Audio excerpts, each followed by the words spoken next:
Today's video will be on putting a new thermostat in your 7.3. Now, stock on some of these is $195. I know people upgrade them to 203, but for its F350 on the computers, this stock was 208, and I picked this up from Oasis. Now, I ain't sure if it is stock, but it said so on the computer. But I know International puts 203s in them. Maybe they put some 208s too in the engines. I know Ford put a different temperature in those.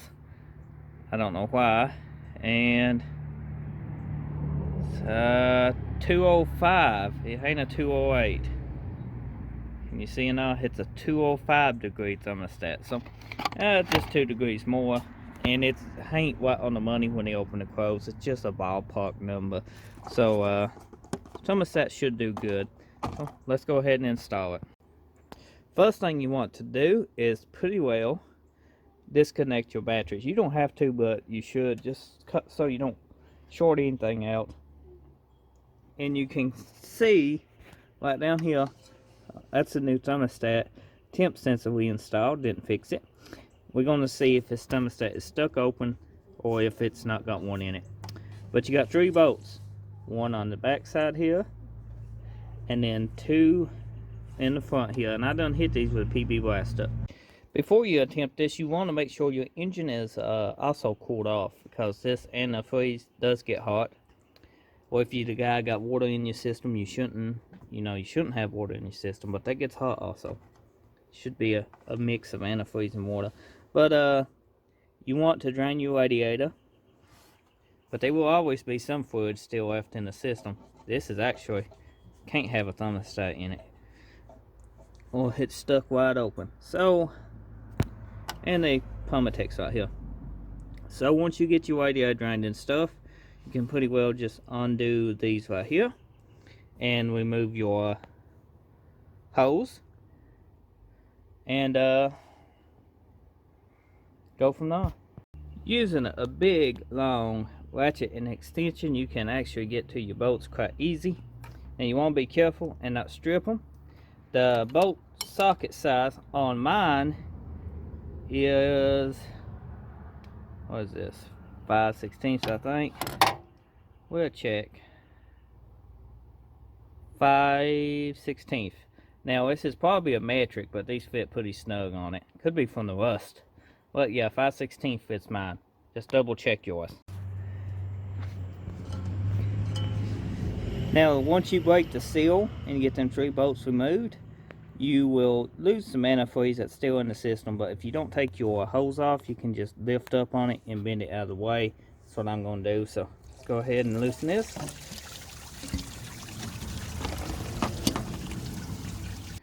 So guys, this is pretty well my thermostat. That's some good engineering. That's basically ain't got a thermostat. Why the hell would you even try? Oh God, look at this shit. People, you don't need to be working on shit if you gotta do this. Junk. So this is pretty well the thermostat housing on the bottom of it. As you can see, it is pitted. They are known to go bad. Thermostat housings is quite common to be warped, and the heat won't seal off without use of silicone and stuff. So I'm going to go ahead and clean this one up with some 320 sandpaper. So, you know, when I put a coat of silicone on this, it will seal off pretty good, even with the oil. Now that we got that prepped and we got this cleaned off and the thermostat set down in there, you want to lube this with some old antifreeze before you set it down in place. But it will go pretty well inside this lip here where the thermostat is setting. The O-ring basically sets down in that groove, nice and level. We got it lubed up now.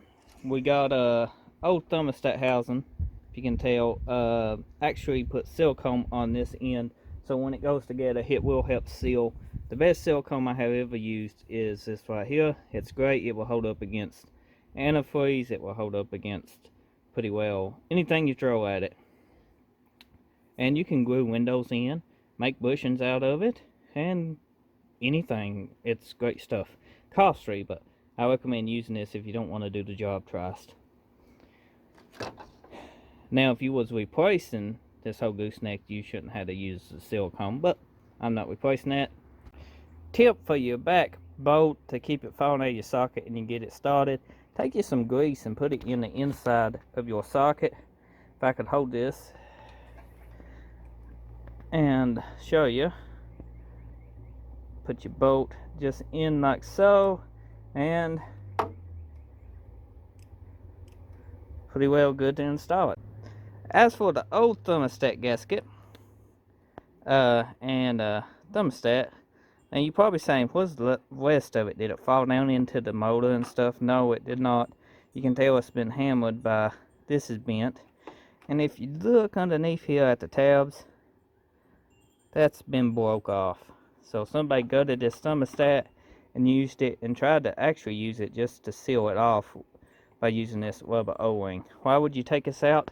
Maybe somebody thought it gives you more power. Actually, it does more damage than good. Motor don't run at optimal temperatures, so you don't get optimal performance. So you can go ahead, if you took your batteries loose, you can go ahead and put them back, terminals back on. Then you can fill your radiator back up and check for leaks. So the first thing you want to do is pretty much get underneath the truck if you ain't got your fluid drained. You can help by taking your cap off right here. You can see I done got my system drained, but I'm going to show you anyway how to do it. You can crawl underneath the truck, driver's side of the truck. Once you get under it, right here's the frame, and if you look back through there, and the drain cock is right there, you just twist that and all the old fluid will come pouring out. And make sure you got a drain pan to catch it. Now these trucks hold 29 quarts, I think. They hold 7 to 8 gallons of antifreeze, and it's a 50-50 mix. So yeah, you're gonna need quite a bit. So once you get your fluid drained, yep, hopefully you don't get it all over the place. You want to go and get you a 50-50 mix of, I like the green antifreeze. They do make special diesel antifreezes and stuff like that. You can get the factory diesel antifreeze for it. It's costly, but it's for the 7.3s, and Ford put them in from the factory. But I just go to my local Advance Auto, O'Reilly's, AutoZone, and I pick up a 100% concentrated mix, 4 gallons of it. And usually I do half a gallon of, well, I'll show you. So it does hold around 8 gallons.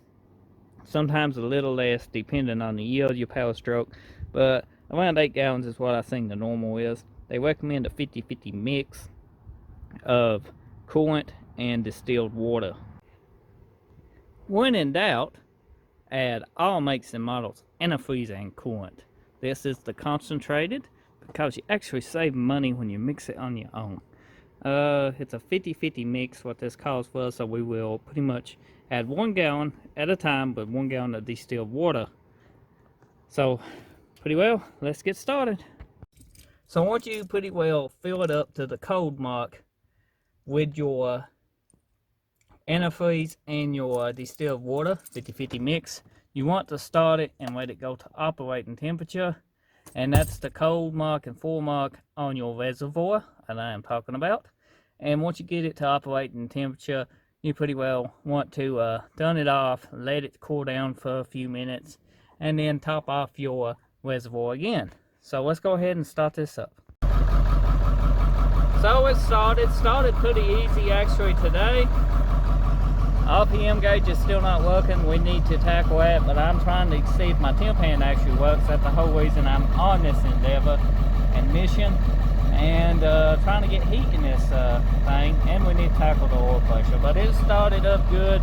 It's running a little rough, but I got a fuel bowl leak and it's losing prime, so we got to tackle that in upcoming videos too. So let's let it warm up, guys. The temp hand's at normal. We got nice hot heat. Now idling, if you're gonna idle your truck, it's not pretty much good on these supposed to idle for a long time, because these sons of guns is so efficient at cooling that it takes forever to get one of these at operation temperature if you idle. So if your truck's able, actually take it for a short drive and take your water and antifreeze with you and top it off at maybe a parking lot or somewhere, or just take it down the road and back and get it up off the temperature, then refill it up. It's usually safer and more quicker too. Right there, the hose nice and warm. That's a good sign. So now the thermostat's opened up, quart reservoir should have sucked all the water out that we were filled up on cold that run in and fill the rest of the motor up and everything. So next you want to do is shut this off and let it cool off 20 or 30 minutes. So once you let your engine cool down, you want to take your cap back off and top it back to the full mark, and it should be on cold. You know, it says it full when cold right here. It should be up to that level. Now once you get that, you can pretty well drive it anywhere you want to. It should be topped off, it should be good, and you should have hot heat, and it should be running way better. As for the 205 thermostat we put in, did it help? Well, this engine on this 7.3 has always been running cold no matter what you did.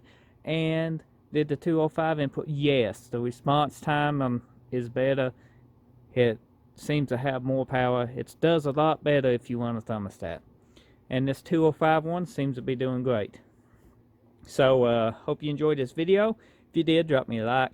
If you found it useful, let me know in the comment section, and hit that subscribe button, show your support from the channel. Appreciate it if you do, and I'll see you on the next almost daily video. Thank you for watching.